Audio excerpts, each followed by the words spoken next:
Disasters do not wait for governments to be ready. They do not wait for systems to recover. And in the middle of chaos, there's always one profession standing closest to humanity. Ketika bencana datang, yang pertama kali dicari masyarakat bukanlah gedung pemerintahan, bukan pula meja rapat kebijakan, tetapi seseorang yang hadir, yang menenangkan, yang menyelamatkan kehidupan. Dan seringkali orang itu adalah seorang perawat. World Health Organization menegaskan bahwa perawat merupakan kelompok tenaga kesehatan terbesar di dunia dan memiliki peran strategis pada seluruh fase manajemen bencana, termasuk mitigasi, kesiapsiagaan, respons, hingga pemulihan. Penelitian juga menunjukkan bahwa kompetensi kebencanaan perawat berpengaruh signifikan terhadap kecepatan respons, keselamatan korban, dan efektivitas koordinasi layanan kesehatan di lapangan. Karena itulah, perawat bukan hanya hadir setelah bencana terjadi. Perawat adalah garda terdepan yang memastikan masyarakat tetap hidup, tetap sehat, dan mampu bangkit kembali. Hadirin yang saya hormati, tidak dapat dipungkiri, Indonesia merupakan salah satu negara paling rawan bencana di dunia. Secara geografis, Indonesia berada di pertemuan 3 lempeng tektonik utama, Indo-Australia, Eurasia, dan Pasifik, serta berada di jalur Ring of Fire yang memiliki lebih dari 120 gunung api aktif. Badan Nasional Penanggulangan Bencana mencatat ribuan kejadian bencana terjadi setiap tahunnya, didominasi banjir, cuaca ekstrim, dan tanah longsor. Artinya, ancaman bencana bukanlah kemungkinan, tetapi sebuah kepastian yang harus kita hadapi bersama. Namun, pertanyaannya adalah, mengapa suara perawat masih sering terdengar hanya di ruang perawatan, tetapi belum cukup kuat di ruang pengambilan keputusan? Padahal, perawat adalah profesi yang paling dekat dengan masyarakat. Perawat memahami realita lapangan. Kami tahu siapa yang paling rentan. Kami tahu bagaimana sistem bekerja dan bagaimana sistem gagal melindungi masyarakat.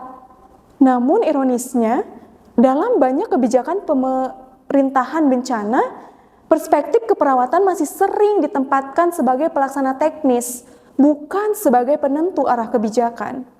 Inilah kesenjangan yang masih kita hadapi. Di satu sisi, perawat menjadi tenaga kesehatan yang paling lama berada bersama masyarakat sebelum, saat, dan setelah bencana. Namun di sisi lain, suara perawat masih minim dalam proses penyusunan kebijakan manajemen bencana.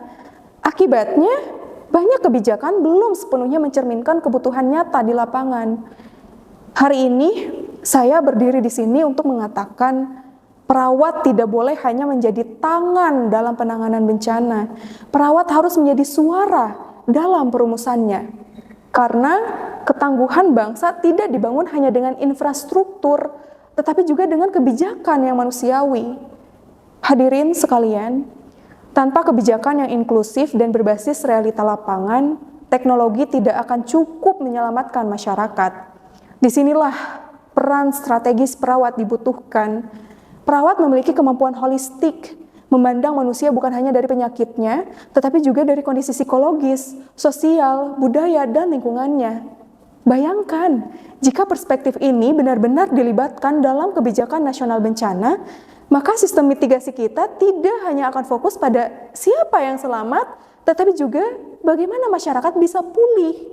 Karena sejatinya, resiliensi bukan hanya tentang bertahan hidup. Resiliensi adalah kemampuan untuk bangkit kembali dengan lebih kuat. Oleh sebab itu, saya percaya ada 2 langkah penting yang harus dilakukan. Pertama, pemerintah perlu mengintegrasikan perawat dalam penyusunan kebijakan manajemen bencana di setiap level, melalui keterlibatan aktif dalam Disaster Management Committee rumah sakit maupun pemerintah daerah. Evidence menunjukkan bahwa kebijakan yang melibatkan tenaga kesehatan lini depan menghasilkan perencanaan yang lebih responsif terhadap kebutuhan masyarakat. Kedua, kompetensi kebencanaan perawat harus diperkuat melalui pelatihan berbasis simulasi dan interprofessional disaster training secara berkala. Berbagai penelitian menunjukkan bahwa metode ini secara signifikan meningkatkan kesiapsiagaan, kemampuan pengambilan keputusan, serta koordinasi saat terjadi bencana. Karena keputusan terbaik lahir dari mereka yang benar-benar memahami kondisi masyarakat.